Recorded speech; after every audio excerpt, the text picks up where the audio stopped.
अग्निदेव भगवान शिव के तेज को ग्रहण किया, जलन शांत नहीं हो रही है, तो भोले बाबा के पास गए। भोले बाबा ने कहा, क्या सुलक्षणा स्त्री में इस तेज को स्थापित करो। सप्तऋषियों की पत्नियां गंगा स्नान करने, माघ का महीना, कड़कड़ाती ठंड, अग्नि दिखी तो तापने चली गई। केवल अरुंधति जी तापने नहीं गई हैं। हाँ? बाकी ऋषि पत्नियां जैसे ही गई तो रोमकूपों के माध्यम से उस तेज को अग्निदेव ने ऋषि पत्नियों के शरीर में प्रविष्ट कर दिया और ताप मुक्त हो गए। वे 6 ऋषि पत्नियां गर्भवती हो गईं, तो उनके पतियों ने उनको त्याग दिया। वे स्त्रियां व्याकुल हो गईं और उस गर्भ रूपी तेज को हिम शिखर पर त्याग दिया। हिमालय भी उस तेज को सहन नहीं कर पाए, उस तेज को धारण नहीं कर पाए, उस तेज को गंगा जी में विसर्जित कर दिया। गंगा मैया भी उस तेज को सहन नहीं कर पाई, तो सरकंडों के समूह में उछाल दिया, स्थापित कर दिया, और वहां पर वह तेज एक बालक के रूप में परिणत हो गया है। मार्गशीर्ष अगहन मास के शुक्ल पक्ष की षष्ठी तिथि को शिव पुत्र का पृथ्वी पर प्रादुर्भाव हुआ। बोलिए कार्तिकेय महाराज की। ब्रह्मा जी कहते हैं, नारद, उसी समय विश्वामित्र जी वहां आ गए। तस्मिन् अवसरे तात विश्वामित्रः प्रतापवान् प्रेरितो विदना तत्र गच्छत् प्रीतो यदृच्छया। उस बालक की स्तुति विश्वामित्र जी कर रहे हैं, तो बालक ने कहा, हे महाज्ञानी, आप शिव इच्छा से यहाँ आए हैं, आप मेरे पुरोहित हैं, आज से मेरा जात कर्म संस्कार कराइए। विश्वामित्र जी ने कहा, वो तो ठीक है, पर मैं ब्राह्मण नहीं हूं। शिवपुत्र ने कहा, आज से आप ब्रह्म ऋषि कहलाएंगे। विश्वामित्र जी ने शिवपुत्र का जात कर्म संस्कार कराया। उसी समय वहां अग्निदेव प्रकट हो गए और बालक को गले लगाकर उसका चुंबन किया। अपनी शक्तियां बालक को प्रदान की हैं। शक्ति पाकर कार्तिकेय जी क्रोंच पर्वत पर चढ़ गए और उस शक्ति से प्रहार करके शिखर को नीचे गिरा दिया। ये देखकर वहां पर 10 पद्मवीर राक्षस आए हैं युद्ध करने, किंतु कुमार कार्तिकेय ने सबको मार दिया। पृथ्वी कांपने लगी। देवराज इंद्र आए, वज्र का प्रहार किया, पर फिर भी शिवपुत्र का कुछ नहीं बिगड़ा। तो सब मिलकर कार्तिकेय जी की शरण में आए हैं। कार्तिकेय जी उसी पर्वत पर विराजित हो गए।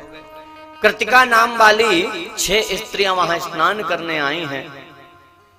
जब सुंदर बालक को देखा तो इनके मन में भाव आया स्तनपान कराने का।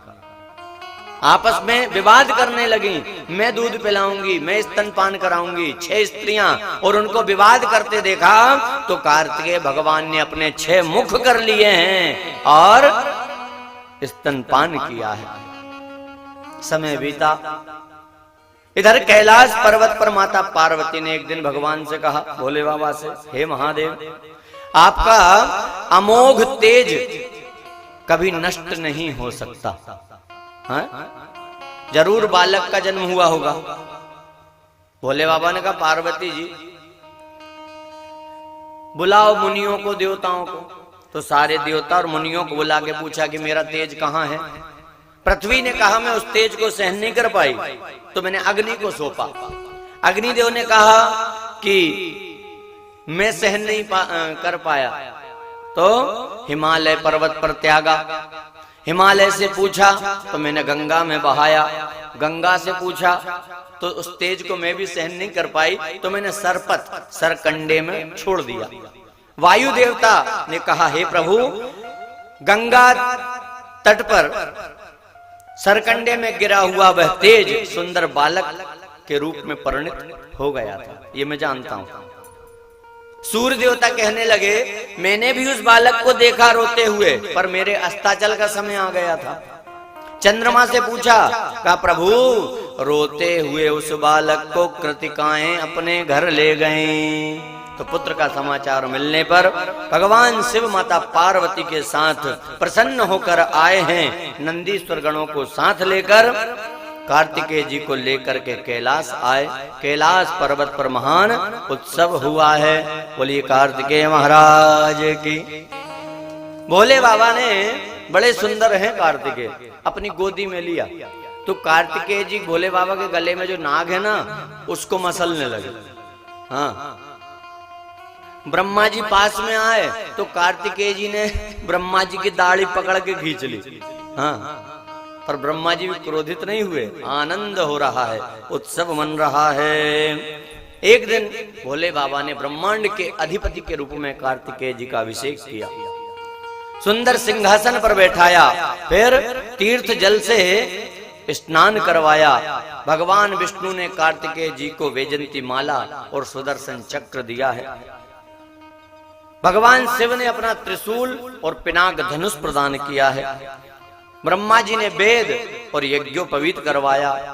गायत्री मैया ने कमंडल दिया, इंद्र ने ऐरावत हाथी वज्र दिया, सूर्य ने उत्तम रथ प्रदान किया, यमराज ने यमदंड दिया और गरुण जी ने मोर का वाहन कार्तिकेय जी को प्रदान किया।